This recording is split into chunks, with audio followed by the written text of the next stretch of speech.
श्रावण मास में हम आपको प्रतिदिन श्रावण मास महात्म्य का एक अध्याय सुनाएंगे। श्रावण मास भगवान शिव को अत्यधिक प्रिय है।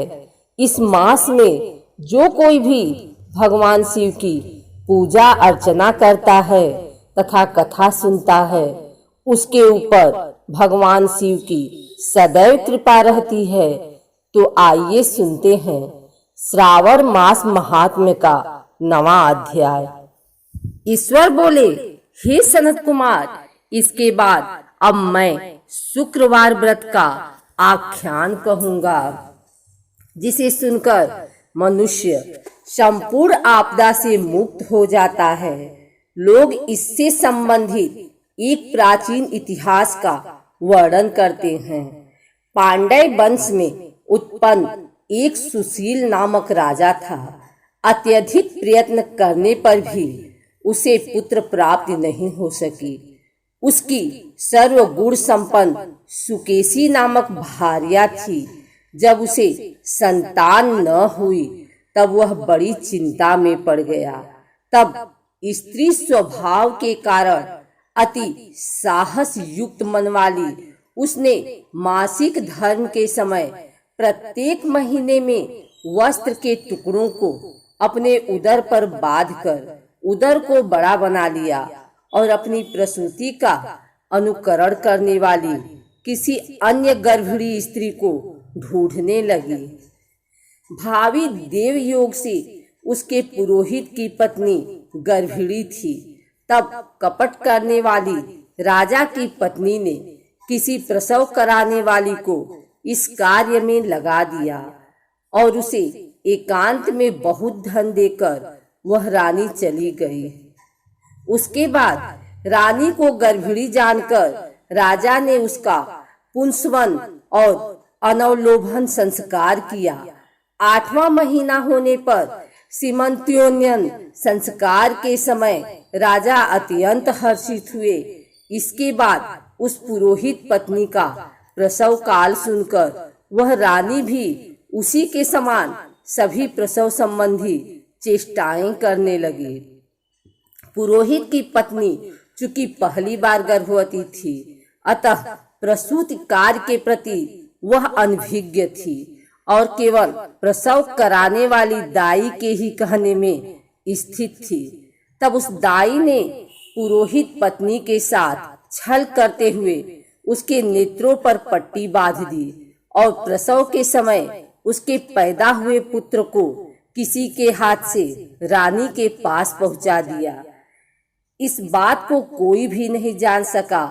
उसके बाद रानी ने उस पुत्र को लेकर यह घोषित कर दिया कि मुझे पुत्र रत्न की प्राप्ति हुई है। इन सब के बाद दाई ने पुरोहित की पत्नी के आंखों की पट्टी खोल दी। दाई अपने साथ मांस का एक पिंड लाई थी और उसने वह उसे दिखा दिया। फिर उसके सामने आश्चर्य तथा दुख प्रकट करने लगी कि यह कैसा अनिष्ट हो गया और कहने लगी कि अपने पुरोहित पति से इसकी शांति जरूर करवा लेना। कहने लगी कि संतान नहीं हुई कोई बात नहीं, पर तुम जीवित हो यह अच्छी बात है। इस पर पुरोहित पत्नी को अपने प्रसव के स्पर्श चिंतन से बहुत संदेह हुआ। ईश्वर बोले, राजा ने पुत्र जन्म का समाचार सुन जात कर्म संस्कार कराया और ब्राह्मणों को हाथी, घोड़े तथा रथ आदि प्रदान किए। राजा ने कारागार में पड़े सभी कैदियों को प्रसन्नता पूर्वक मुक्त करा दिया।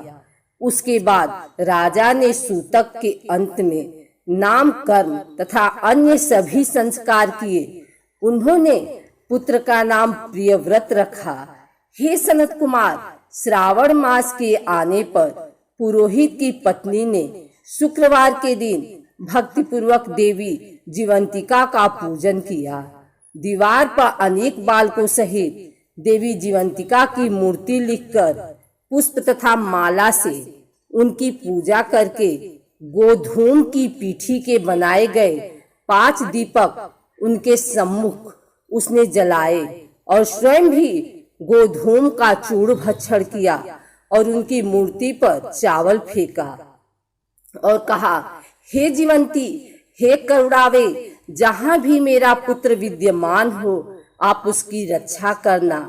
यह प्रार्थना करके उसने कथा सुनकर यथाविधि नमस्कार किया। तब जीवंतिका की कृपा से वह बालक दीर्घायु हो गया और वे देवी उसकी माता की श्रद्धा भक्ति के कारण दिन रात उस बालक की रक्षा करने लगी। इस प्रकार कुछ समय बीतने पर राजा की मृत्यु हो गई। तब पितृभक्त उनके पुत्र ने उनकी पारलौकिक क्रिया संपन्न की। इसके बाद मंत्रियों तथा पुरोहितों ने प्रियव्रत को राज्य पर अभिषिक्त किया। तब कुछ वर्षों तक प्रजा का पालन करके तथा राज्य भोग कर वह पितरों के ऋण से मुक्ति के लिए गया जाने की तैयारी करने लगा। राज्य का भार वृद्ध मंत्रियों पर भक्ति पूर्वक सौंप कर और स्वयं के राजा होने का भाव त्याग कर उसने कार्पटिक का वेश धारण कर लिया और गया के लिए प्रस्थान किया। मार्ग में किसी नगर में किसी गृहस्थ के घर में उन्होंने निवास किया। उस समय उस गृहस्थ की पत्नी को प्रसव हुआ था। इसके पहले खष्टी देवी ने उसके 5 पुत्रों को उत्पन्न होने के 5वें दिन मार दिया था। यह राजा भी उस समय 5वें दिन ही वहां गया हुआ था। रात में राजा के सो जाने पर उस बच्चे को ले जाने के लिए खष्टी देवी आई। जीवंतिका देवी ने उस खष्टी देवी को यह कहकर रोका कि राजा को लांघ कर मत जाओ। तब जीवंतिका के रोकने पर वह खष्टी जैसे आई थी वह वैसे ही चली गई। इस प्रकार उस गृह स्वामी ने उस बालक को 5वें दिन जीवित रूप में प्राप्त किया। ये लोग इतने प्रभाव वाले हैं, यह देखकर उस गृहस्थ ने राजा से प्रार्थना की, हे राजन, आपका निवास आज के दिन मेरे ही घर में हो। हे प्रभु, आपकी कृपा से मेरा यह 6ठा पुत्र जीवित रह गया। उसके इस प्रकार प्रार्थना करने पर करुणानिधि उस राजा ने कहा कि मुझे तो गया जाना है। तब राजा गया के लिए प्रस्थान कर गया। वहां पिंडदान करते समय विष्णुपद वेदी पर कुछ अद्भुत घटना हुई। उस पिंड को ग्रहण करने के लिए 2 हाथ निकल कर आए। तब महान विस्मय युक्त राजा संशय में पड़ गए और पुनः पिंडदान कराने वाले ब्राह्मण के कहने पर उन्होंने विष्णु पद पर पिंड रख दिया। इसके बाद उन्होंने किसी ज्ञानी तथा सत्यवादी ब्राह्मण से इस विषय में पूछा। तब उस ब्राह्मण ने उनसे कहा कि ये दोनों हाथ आपके पितर के थे। इसमें संदेह हो तो घर जाकर अपनी माता से पूछ लीजिए, वह बता देंगी। तब राजा चिंतित तथा दुखी हुए और मन में अनेक बातें सोचने विचारने लगे। वे यात्रा करके पुनः वहां गए जहां वह बालक जीवित हुआ था। उस समय भी उस स्त्री को पुत्र उत्पन्न हुआ था और वह उसका 5वां दिन था। वह जो दूसरा पुत्र हुआ था उसे लेने रात में फिर वही खष्टी देवी आई। तब जीवंतिका के दोबारा रोके जाने पर उस खष्टी देवी ने उनसे कहा, इसका ऐसा क्या कृत्य है अथवा क्या इसकी माता तुम्हारा व्रत करती हैं जो तुम रात दिन इसकी रक्षा करती हो। तब खष्टी का यह वचन सुनकर जीवंती ने धीरे से मुस्कुराकर इसका सारा कारण बताया। उस समय राजा शयन का बहाना बनाकर वास्तविकता जानने के लिए जाग रहा था। अतः उन्होंने जीवंती और खष्टी दोनों की बातचीत सुन ली। जीवंती ने कहा, हे खष्टी, श्रावण मास में शुक्रवार को इसकी माता मेरे पूजन में रत रहती है और व्रत के संपूर्ण नियम का पालन करती है। वह सब मैं आपको बताती हूँ। वह हरे रंग का वस्त्र तथा कंचुकी नहीं पहनती और हाथ में उस रंग की चूड़ी भी नहीं धारण करती। वह चावल के धोने के जल को कभी नहीं लांघती, हरे पत्तों के मंडप के नीचे नहीं जाती और हरे वर्ण का होने के कारण करेले का साग भी वह नहीं खाती है। यह सब वह मेरी प्रसन्नता के लिए करती है, अतः मैं उसके पुत्र को किसी को मारने नहीं दूंगी। यह सब सुनकर राजा प्रियव्रत अपने नगर को चले गए। उनके देश के सभी नागरिक स्वागत के लिए आए। तब राजा ने अपनी माता से पूछा, हे मात, क्या तुम जीवंतिका देवी का व्रत करती हो? इस पर उसने कहा कि मैं तो इस व्रत को जानती भी नहीं हूँ। उसके बाद राजा ने गया यात्रा का समुचित फल प्राप्त करने के लिए ब्राह्मणों तथा सुवासिनी स्त्रियों को भोजन कराने की इच्छा से उन्हें निमंत्रित किया और व्रत की परीक्षा लेने के लिए सुवासिनियों को वस्त्र, कंचुकी तथा कंकड़ भेजकर कहलाया कि आप सभी को भोजन के लिए राजभवन में आना है। तब पुरोहित की पत्नी ने दूत से कहा कि मैं हरे रंग की कोई भी वस्तु कभी ग्रहण नहीं करती हूँ। राजा के पास आकर दूत ने उसके द्वारा कही गई बात राजा को बता दी। तब राजा ने उसके लिए सभी रक्त वर्ण के शुभ परिधान भेजे।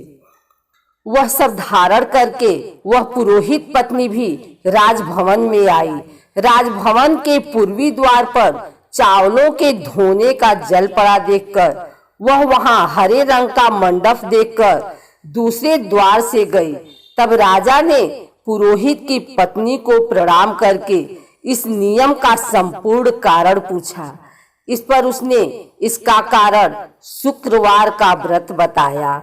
उस प्रिय व्रत को देखकर उसके दोनों स्तनों में से बहुत दूध निकलने लगा।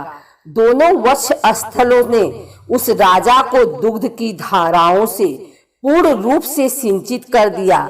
तब गया में विष्णुपदी पर निकले दोनों हाथों जीवंतिका तथा खष्टी दोनों देवियों के वार्तालाप तथा पुरोहित पत्नी के स्तनों से दूध निकलने के द्वारा राजा को विश्वास हो गया कि मैं इसी का पुत्र हूँ।